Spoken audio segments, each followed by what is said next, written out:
मतदाता सूची की जांच करने पर हटाए गए या मौजूदा मतदाताओं में नाम था, इसको लेकर जो पूरी पॉलिटिक्स है ना दिल्ली में, मतलब दिल्ली समेत पूरे देश में चल रहे ऑपरेशन रोहिंग्या की बात करना अब जरूरी है।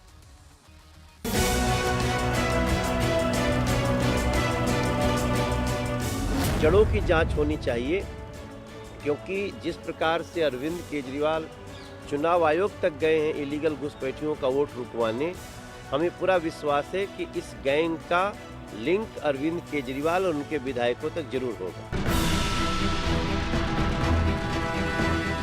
अवैध नागरिक हिंदुस्तान में मिल गया बांग्लादेश का या रोहिंग्या का, कौन उसको वापस भेजेगा? मोदी जी भेजेंगे, अमित शाह भेजेंगे। इतना पवित्र राइट, अधिकार जो भारतीय नागरिकों का संविधान ने दिया है मतदान का, उसका हनन क्यों कर रही है आम आदमी पार्टी? क्यों रोहिंग्याज और इनलीगल बांग्लादेशी माइग्रेंट्स की पैरवी करती है? अगर देश में कहीं भी रोहिंग्या है तो कैसे घुस रहे हैं? सीधे तौर पे अमित शाह जी अकाउंटेबल है, क्योंकि वो देश के गृह मंत्री हैं।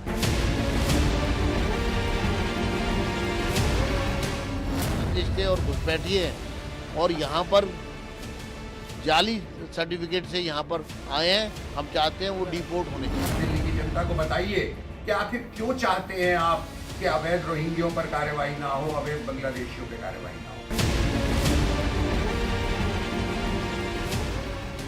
हमने एक लेडी को गिरफ्तार किया है, मुन्नी देवी नाम है उनका। उन्होंने 2021 में इंडिया आई थी। उसने अपना एक वोटर कार्ड भी एनरोलमेंट करा रखा है ऑन द बेसिस ऑफ फर्जी आधार कार्ड। केजरीवाल का अभी जो है अपना धीरे धीरे खुलासा हो रहा है सारे षड्यंत्र का। मैं दिल्ली पुलिस को बधाई देता हूं कि उन्होंने ऐसे रैकेट का पर्दाफाश किया है।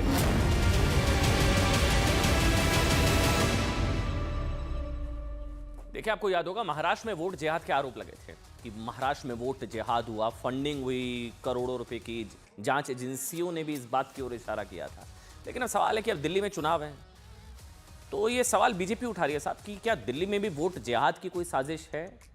क्योंकि कई रोहिंग्या बांग्लादेशी घुसपैठिए जो हैं वो बस गए हैं, वोटर आईडी बने हुए हैं, और संभवतः बीजेपी आरोप लगाती है साहब ये वोट बैंक है कुछ पार्टियों में। ठीक है, अब ये क्या दिल्ली में भी वोट जिहाद का खेल चल रहा था, नहीं चल रहा था, वो सब मैं आपको आगे बताऊंगा। लेकिन एक ना पूरे देश में एक सफाई अभियान चल रहा है।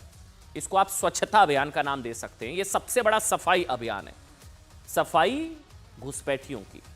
देश से सफाई बांग्लादेशी घुसपैठियों की, रोहिंग्याओं की। इसको ऑपरेशन घुसपैठिया भी आप कह सकते हैं।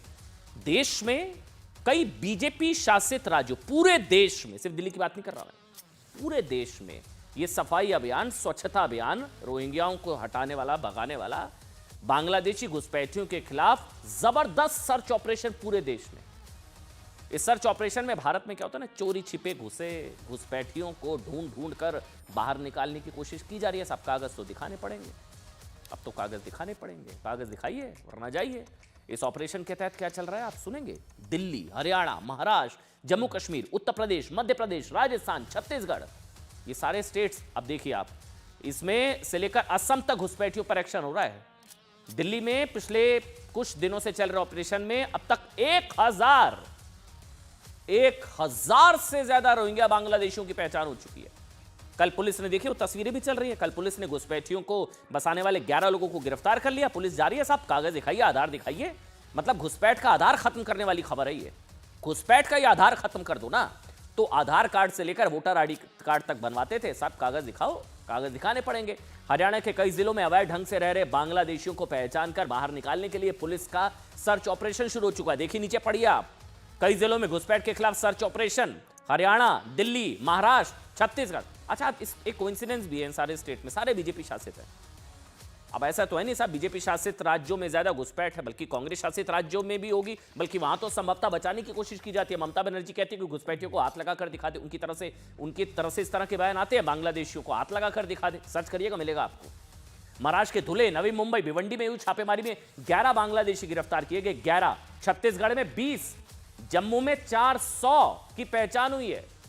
यहां पिछले 20 सालों से 10,000 से ज्यादा रोहिंग्या बसा दिए। राजस्थान में एक महीने में जो नंबर है वो 11 बांग्लादेशी नागरिकों की पहचान करके उन्हें वापस बांग्लादेश डिपोर्ट कर दिया गया। छत्तीसगढ़ में बताया गया साहब कि 20 से ज्यादा पकड़े गए हैं बांग्लादेशी घुसपैठी। असम में कल 22 को पकड़ा। पूरे देश में, मैं कह रहा हूं ना, ये एक स्वच्छता अभियान है, एक सफाई अभियान है। जो सफाई हमारे लिए, आपके लिए, देश की राष्ट्रीय एकता, अखंडता, संप्रभुता और हम सबके लिए एकता के लिए और सुरक्षा के लिहाज से बहुत जरूरी है सफाई। ये सफाई होनी चाहिए। साहब, सफाई देश में शुरू हो चुकी है, लेकिन भारत में घुस चुके करीब 3.5 करोड़ रोहिंग्या से ज्यादा और बांग्लादेशियों के खिलाफ ये कार्रवाई, मैं एक और चीज कहने के लिए मजबूर हूं, ये ना ऊंट के मुंह में जीरे के बराबर है। ऐसा इसलिए भी है कि घुसपैठिया विरोधी कार्रवाई में पश्चिम बंगाल जैसे राज्य शामिल नहीं है। बीजेपी का आरोप है साहब कि ऐसा तुष्टीकरण की वजह से हो रहा है, वहां पर होता ही नहीं है कुछ।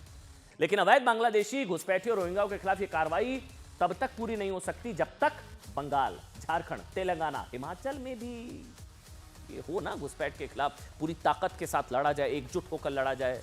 राजनीति पार्टियां आती जाती रहेंगे साहब, ये घुसपैठ एक बार आ गए तो नहीं जाते। ये बिन बुलाए मेहमान आपके घर में कोई आ जाए तो आप क्या करेंगे? कहेंगे ना जाइए बाहर साहब, ये हमारे देश में बिन बुलाए मेहमान है। ये मुहिम इसलिए जरूरी है क्योंकि अब घुसपैठिए देश के लोकतंत्र के लिए भी खतरा बन रहे हैं। मैं बार बार कह रहा हूं, राष्ट्रीय एकता, अखंडता, संप्रभुता, राष्ट्रीय सुरक्षा के लिए सबसे बड़ा खतरा घुसपैठिए। 2003-4 की रिपोर्ट के मुताबिक बांग्लादेशी घुसपैठिए और रोहिंग्या देश की 25 लोकसभा सीटों और 120 विधानसभा सीटों पर निर्णायक भूमिका में है। रिपोर्ट बताती है कि सिर्फ दिल्ली में 6 लाख बांग्लादेशी घुसपैठिए जो है वो आ चुके हैं। अनुमान है कि भारत में इस वक्त 3.5 करोड़ से ज्यादा घुसपैठिए हैं। देखिए, घुसपैठिया भारत के लोकतंत्र पर खतरा कैसे हैं, ये बात आप दिल्ली में घुसपैठियों को बसाने वाले 11 लोगों की गिरफ्तारी से समझ सकते हैं। 11 लोगों को गिरफ्तार किया गया, तस्वीर आपके सामने है। इन 11 लोगों में 6 बांग्लादेशी हैं जो दिल्ली चुनाव से पहले धड़ाधड़ घुसपैठियों के ना वोटर आईडी कार्ड बनवा रहे थे। और दिल्ली में पॉलिटिक्स चल रही है कि किसके वोट कटवा रही है बीजेपी या किसको वोटर आईडी या वोट दिलवाना चाहती है आम आदमी पार्टी। इन दोनों का आपस में लड़ाई चल रही है। बीजेपी कहती है कि घुसपैठियों के वोट कटने से डर रहे हैं अरविंद केजरीवाल। आम आदमी पार्टी कहती है कि बीजेपी वोट काट रही है हमारे। लेकिन रोहिंग्या, बांग्लादेशी घुसपैठिए तो किसी के सगे नहीं है ना। लेकिन दिल्ली के चुनावों में वोट ना डाल सके इसकी तैयारी तो होनी चाहिए। अब इन घुसपैठियों के वोटर आईडी कार्ड बनते तो ये बीजेपी को वोट डालते, कांग्रेस को या आम आदमी पार्टी को। इस बात का अंदाजा आप सब खुद लगा सकते हैं। तो बीजेपी तो कहती है ना घुसपैठिए भारत छोड़ो, ये वोट किसी को भी डालें, प्रभावित तो देश के लोकतंत्र को कर रहे हैं ना। सवाल यह कि किसके फायदे के लिए दिल्ली में घुसपैठियों के वोटर कार्ड बनवाए जा रहे थे। 11 लोगों को तो पता चल गया तो बांग्लादेशियों के वोटर कार्ड बनवा रहे थे, लेकिन दिल्ली में कितने घुसपैठियों के पास वोटर कार्ड है इस बात की अभी तक कोई पुख्ता जानकारी नहीं है। लेकिन एलजी उपराज्यपाल वीके सक्सेना के आदेश पर पुलिस ने घुसपैठियों के लिए जो सर्च ऑपरेशन किया, तस्वीर आपके सामने चल रही है, वो चल रहा है। अभी तक उसमें 1000 से ज्यादा घुसपैठियों की पहचान हो चुकी है। ये घुसपैठिए बड़ी संख्या में मुस्लिम बहुल इलाकों में छिपे हुए हैं। बीजेपी का आरोप है कि केजरीवाल सरकार ने पिछले 10 साल में रोहिंग्या बांग्लादेशियों को बसाने में एक तो मदद कर दी, मुफ्त बिजली पानी की सप्लाई जहां जहां इनको बसाया था, इन्हीं को सारी गारंटियां भी आम आदमी पार्टी दे रही थी बकौल बीजेपी। बीजेपी का आरोप है साहब कि केजरीवाल के करीबी नेता अमानतुल्लाह खान ने रोहिंग्या बांग्लादेशियों के फर्जी पहचान पत्र बनवाने में मदद की। अब पुलिस पहुंच रही है, कागज दिखाओ। आम आदमी पार्टी का अपना पक्ष है, वो कह रही है कि साहब ये तो केंद्र को देखना है ना कि देश में घुसपैठिया घुस कैसे रहे। आम आदमी पार्टी क्या करे इसमें, वो तो बीजेपी बताएगी। केंद्र सरकार जिम्मेदार है, रोहिंग्या को बसाने में तो केंद्र ने मदद की, निकालना है तो केंद्र निकाले, हम क्या करें, ये कह रही है आम आदमी पार्टी। सुनिए आप। एलजी और भाजपा के लोग अपने गुनाह पे जश्न मना रहे हैं।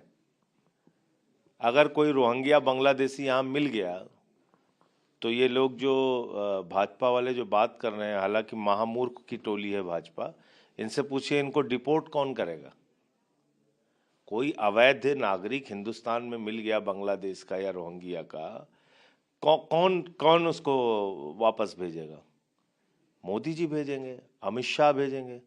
तो 10 साल से तुम इंतजार कर रहे थे कि जब दिल्ली का चुनाव आएगा तो ड्रामा करोगे चौराहे चौराहे पे। रोहिंग्या और इलीगल बांग्लादेशी माइग्रेंट्स, इनके खिलाफ जो कार्रवाई दिल्ली पुलिस कर रही है उनका भाजपा स्वागत करती है।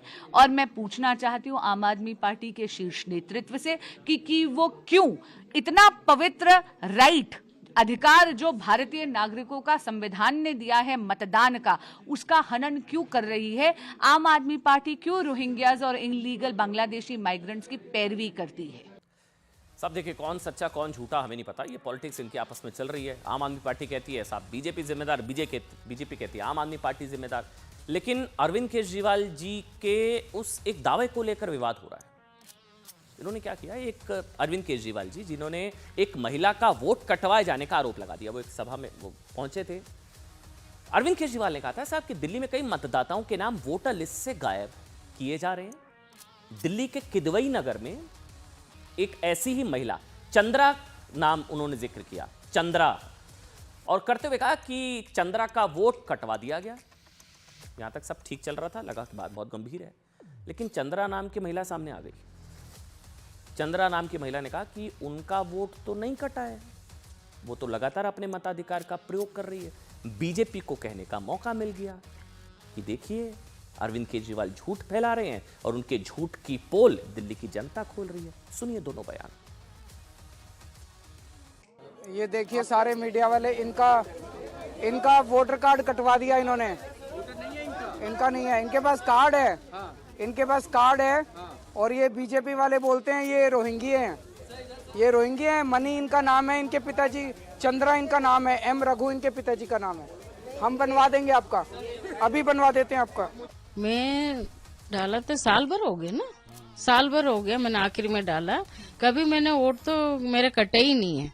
वोट तो मैं हर बार मैं डालती आती हूँ, और पता नहीं क्यों गलती से उन्होंने बोल दिया मेरे वोट कटा हुआ करके। वोट तो नहीं कटी है, दोबारा बनाने की जरूरत ही नहीं है, क्योंकि ना मेरा कटा ही नहीं है। उन्होंने भीड़ में थोड़ा सा बोल दिया भाई इनको वोट कट चुकी है, मेरा कटा ही नहीं है वोट। क्या इतने भीड़ में क्या पता गलतफहमी हो गया केजरीवाल साहब को। बाकी तो हमारा वोट तो मैं हर बार में डालती आ रही हूँ।